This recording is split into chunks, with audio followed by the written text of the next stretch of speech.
Naligo ng pambubuking si Kim Joo sa mga naging eksena nila ni Paula Avellino.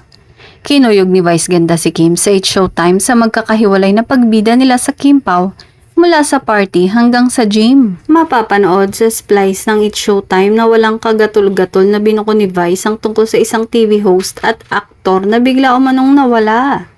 Ikinagulat ito ni Kim na habang katabi si Chang Ami. Pagkuyog pa ng iba kay Kim, bakit namumula ka?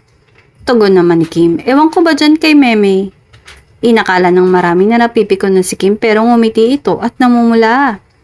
Maaalalang minsan na binanggit na din ito noon ni Vice sa isang event nang bigla umanong nawala si Kim at kasama nito si Paulo.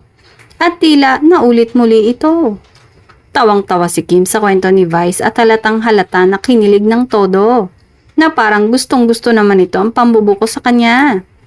Samantala, nag-viral naman ang video ng workout ni Kim at Paulo na pinagpiestahan ng mga Kim Pao fanatics noong Lunes lang dahil magandang simula nga ito ng linggo lalo na sa mga Kim Pao fans.